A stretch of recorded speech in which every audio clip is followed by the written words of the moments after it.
을 보면 예수님과 예수님을 적대한 사람들이 논쟁을 벌인 이야기들이 묶여 있습니다.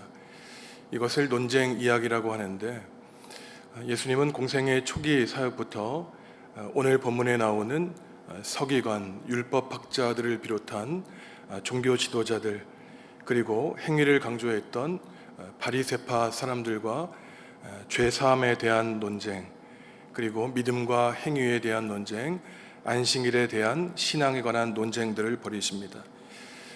이 사람들은 평생 동안 나름대로의 신앙의 열심을 가지고 하나님을 믿고 살았지만, 문제는 하나님에 대한 잘못된 신앙을 가지고 살았다는 데 있습니다.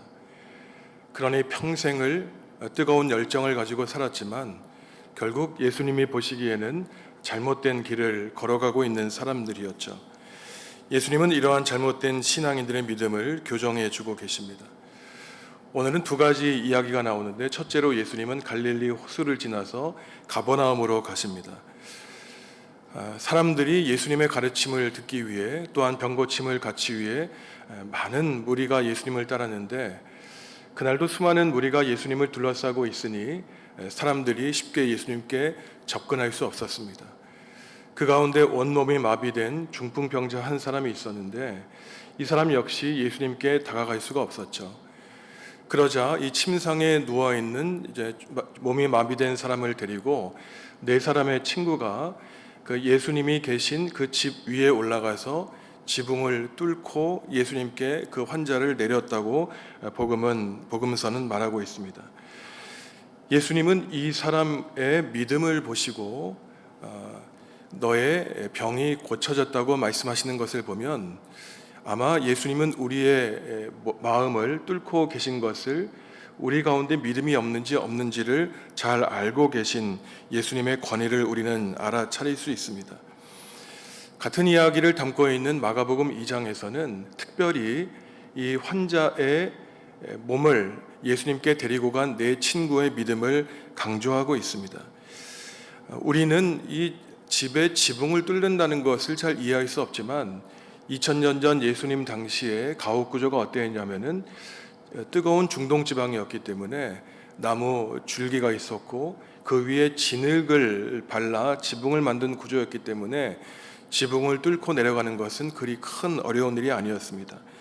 단지 이러한 일을 벌이면서까지 예수님을 찾아갈 수 있느냐 그렇지 않느냐에 관한 열정과 믿음이 필요했던 것뿐이죠. 이처럼 마가복음 2장에서 말하고 있는 네 사람의 이 믿음, 포기하지 않는 믿음, 또한 내 친구를 사랑하는 그러한 믿음을 예수님은 귀하게 보시고 그들의 집요한 용기와 믿음을 칭찬하십니다. 여기서 우리가 깨달을 수 있는 것은, 우리가 살아가면서 하나님을 향한 나 자신의 믿음이 무엇보다 중요하겠지만 그와 더불어 중요한 것이 그 친구들의 믿음이라는 것입니다. 그러니 우리가 중보 기도를 해야 되는 이유를 여기에서 알 수 있는 것이죠. 믿지 않는 가족을 위해서, 또한 병들어 있는 우리 환우들을 위해서 자기 자신의 관심과 기도가 필요하지만 그 못지않게 필요한 것이 바로 가족들의 관심과 기도라는 것입니다. 예수님은 바로 이러한 네 친구들의 귀한 모습을 보시고 그 환자의 마비된 몸을 고쳐 주셨던 것이죠. 그런데 오늘 이 마태복음 9장의 말씀을 보시면 예수님이 몸이 마비된 사람에게 무엇이라고 말씀하십니까? 너의 몸이 낫게 되었다라고 직접적으로 말씀하신 것이 아니라 너의 죄가 사함을 받았다고 말씀하십니다. 지금 이 몸이 마비된 사람이 예수님께 나와 저의 죄를 용서해 주십시오라고 회개의 기도를 한 것이 아니라 단지 자신의 육적인 필요를 위해서 예수님께 찾아온 것이죠. 그러니 예수님의 관점에서는 우리의 물질적인 필요와 우리의 몸과 마음의 병의 근본은 단지 우리 몸의 필요만 해당하는 것이 아니라 그 근본에는 하나님과의 관계에서 비롯한 죄도 작용하고 있다는 사실을 우리에게 말씀하시는 것입니다. 우리의 몸이 건강하지 않으면 마음도 건강하지 않게 되죠. 또한 동시에 우리의 마음이 건강하지 않고 삐뚤어져 있으면 우리의 몸에까지 영향을 끼치는 것입니다. 그러니 예수님은 이 몸이 마비된 중풍병자의 삶을 통해서 단지 그의 몸만 고쳐주신 것이 아니라 그동안 피해의식과 이 죄와 고통 가운데에, 또한 다른 사람들의 시선 가운데에 이 사람이 정신이 마비된 것을 주님은 꿰뚫어 보시고 너의 죄가 사해졌다, 하나님과 사랑과의 삐뚤어진 관계가 회복되었다고 주님은 우리에게 말씀하신 것입니다.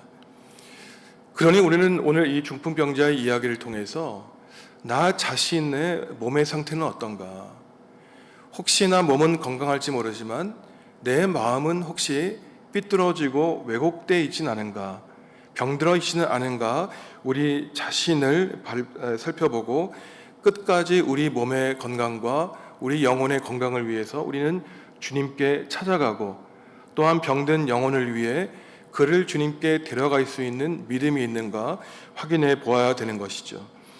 이제 여기서 문제가 발생합니다. 예수님이 중풍병자의 병을 고쳐주신 데에는 아무런 문제가 없었습니다. 그런데 율법의 전문가라고 하는 서기관들이 지금 논쟁을 벌이고 시비를 거는 것은 예수님이 병을 고쳐주셨기 때문이 아니라 너의 죄를 내가 사해 주셨다라고 하는 이 한마디 말씀 때문이었습니다. 그렇지 않습니까? 사실 우리가 죄를 용서할 수 있는 권한은 사람에게 있는 것이 아니라 근본적으로 하나님께 있는 것이죠.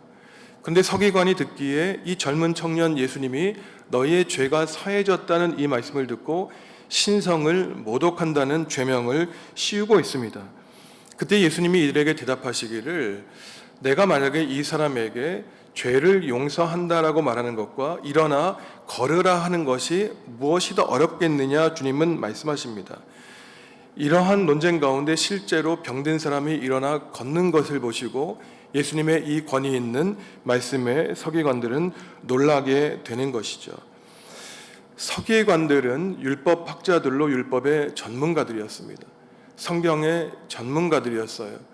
평생을 성경을 읽었고 기도했고 하나님의 말씀을 연구한 사람들이었습니다. 하지만 이들의 문제는 무엇이었습니까?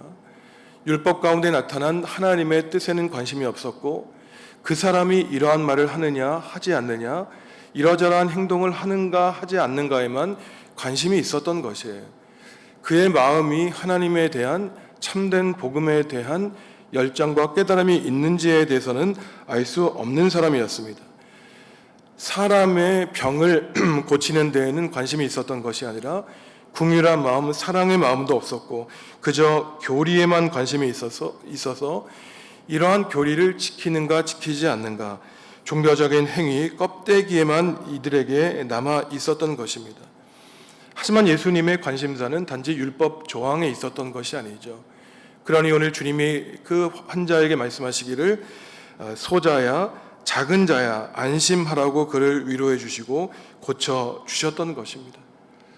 그러니 우리의 신앙의 모습은 과연 서기관, 율법학자와 같은 이러한 형식적인 예배 행위에 있는지, 그러한 예배 행위를 통해서 다른 사람의 신앙을 판단하는 것은 아닌지, 아니면 예수님처럼 우리의 이웃과 나 자신의 생명을 위해서 하나님께 간구하는 신앙을 가지고 있는지, 우리는 우리 자신의 모습을 객관적으로 살펴보아야 되는 것이죠.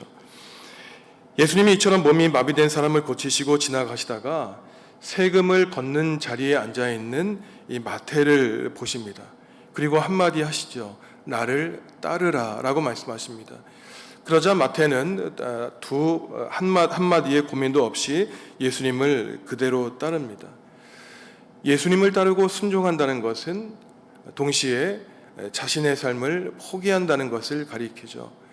마태는 자기가 앉아있는 이 세금 걷는 자리를 벌떡 일어나 그 자리를 포기하고 예수님을 따른 예수님의 제자였습니다. 세리가 누릴 수 있는 권리를 포기해야만 주님의 제자가 될 수 있는 것이죠.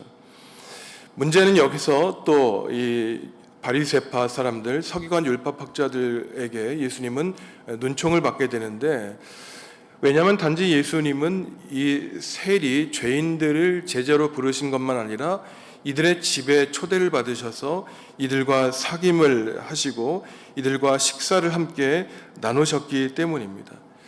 대표적으로 당시의 세리들은 죄인들과 함께 백성들에게 멸시와 조롱을 받는 사람들이었죠.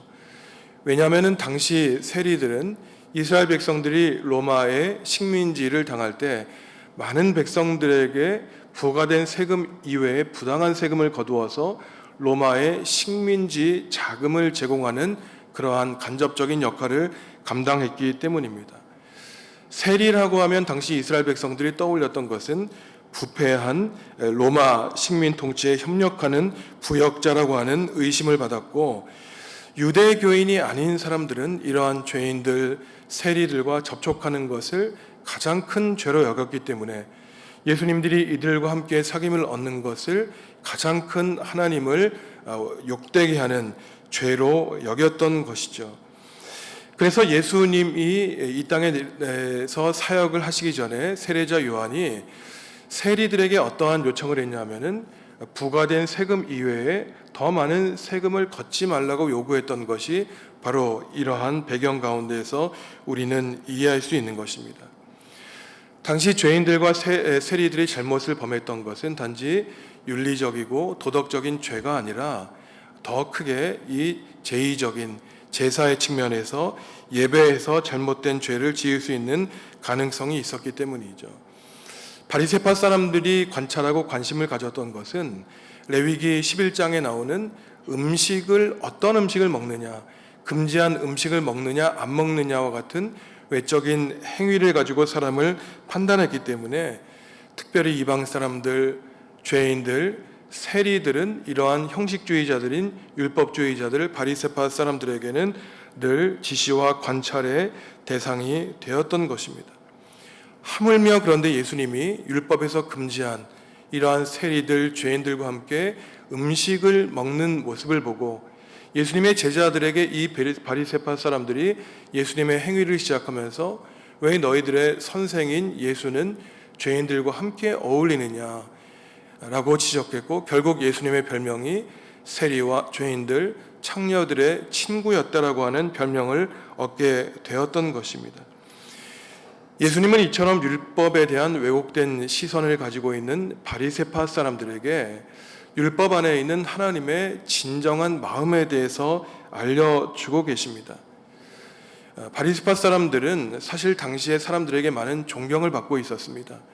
왜냐하면 이 사람들은 하루에 최소한 3번씩 기도했고 주기적으로 금식을 했기 때문이에요. 일반 사람들은 할 수 없는 이러한 율법 행위를 통해서 사람들에게 존경을 받았습니다. 바리새파 사람들은 다른 사람들과 구별되었다는 뜻으로 자신들 스스로 생각하기에 나는 구별되었다라고 하는 의식을 가지고 있었어요. 나는 의인이라는 생각을 가지고 있었습니다. 그러니 늘 다른 사람들을 살펴보며 그들의 행위를 지적하고 그 사람들이 지금 금식을 하고 있는지 예배에 빠졌는지 늘 손가락질을 하면서 다른 사람들을 죄인 취급하는 데 문제가 있었습니다. 그러니 죄인들과 어울리는 예수님의 그 목적과 의도, 근본적인 뜻을 알 수가 없었던 것이죠. 만약에 율법을 모르는 사람들이었으면 예수님이 행하는 데에는 분명한 목적이 있겠지. 지금 나는 이해하지 못하지만 나와 다른 수준의 영성을 가진 예수님이라면 분명한 의도가 있었을 것이라고 생각을 했을 것입니다. 하지만 주제넘게 바리새파 사람들은 예수님에 비하면 턱없이 부족한 수준 낮은 영성을 가지고 있었지만 함부로 예수님의 의도와 행위를 판단하고 예수님마저도 손가락질하고 자신의 신앙의 울타리 안에 가져놓고 있는 잘못된 신앙을 가지고 있었던 것이죠. 예수님은 죄인들을 보시고 지적하기에 앞서 그들이 죄를 지을 수밖에 없는 상황을 불쌍히 여겨주셨고 그들을 죄와 고난의 상황 가운데 벗어나게 하는 데 문제가 있었지만 바리새파의 사람들은 자신의 의를 드러내었고 연약하고 부족한 사람들을 심판하는 데에 관심이 있었던 것입니다. 그러시면서 예수님께서 마지막으로 말씀하시기를 호세아 예언자가 말씀하신 것, 만약에 너희들이 긍휼과 자비의 뜻을 깨달았다면 이러한 말과 행위를 하지 않았을 것이다 라고 바리새파 사람들의 행위에 대해서 말씀하고 있습니다. 바리새파 사람들은 의로운 사람들의 공동체를 만들려고 원했죠. 늘 기도하고 예배하며 금식하는 사람들의 모임을 만들려고 했지만 예수님이 생각하신 천국 하나님 나라의 공동체는 그러한 것이 아니었습니다. 의로운 사람들의 공동체가 아니라 죄인들의 공동체, 늘 사람들에게 무시당하고 모멸감을 당한 사람들이었지만 예수님께로만 나오면 수고하고 무거운 모든 짐을 내려놓고 하나님이 주시는 참된 평화와 평안을 받을 수 있는 그러한 공동체를 예수님은 꿈꾸셨던 것입니다. 오늘 말씀에 여러 인물이 등장하죠. 몸이 마비된 중풍병자가 등장하고 율법의 전문가인 서기관이 등장하고 또한 이 사람 몸이 마비된 사람의 친구가 등장하고 사람들에게 손가락질 당했던 세리, 마태와 죄인들, 그리고 많은 사람들에게 존경을 받았던 바리새파 사람들이 등장하고 있습니다. 성도 여러분, 과연 이러한 여러 등장인물 가운데 어떤 인물에 포함됩니까? 몸과 마음이 연약하여 주님께 우리를 고쳐달라고 간절히 기도하는 사람입니까? 또한 이러한 병든 사람을 위해서 간절히 기도하는 친구들의 믿음을 가지고 있습니까?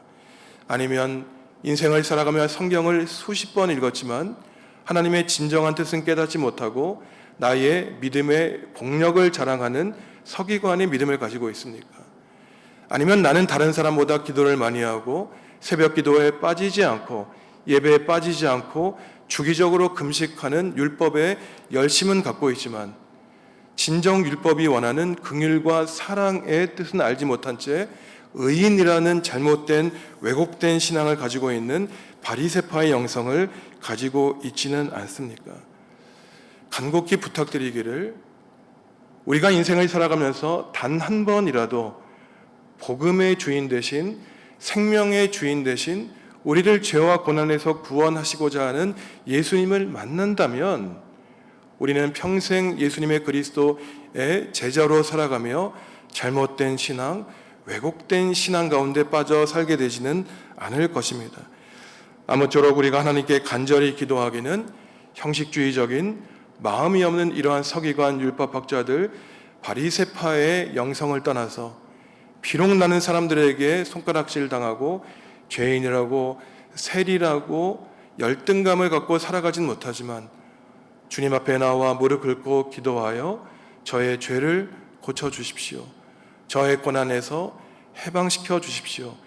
참된 신앙의 자유, 해방을 누리는 주님의 제자로 살게 하여 주십시오. 주님께 기도하셔서 치유의 놀라운 역사, 은혜를 받고 살아가는 성도 여러분들의 일생이 되시기를 주님 앞에 간절히 소원합니다. 잠시 주님 앞에 묵상하실 때 주님, 저는 어떠한 믿음을 가지고 있습니까? 다른 사람 앞에 판단받는 신앙인입니까? 아니면 주님과 고독한 시간 가운데 1대1 제자로서 살아가고 있습니까? 기도하며 성도 여러분의 단독자로서의 모습을 돌이켜 보시기 바랍니다.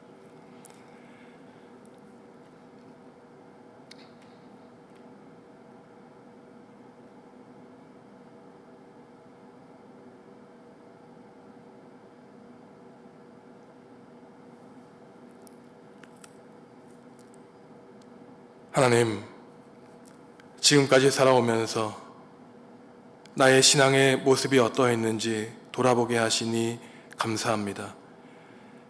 하나님과의 1대1의 관계보다는 늘 다른 사람의 시선을 의식했고 다른 사람을 판단했던 우리의 죄악을 고백하오니 용서하여 주시옵소서.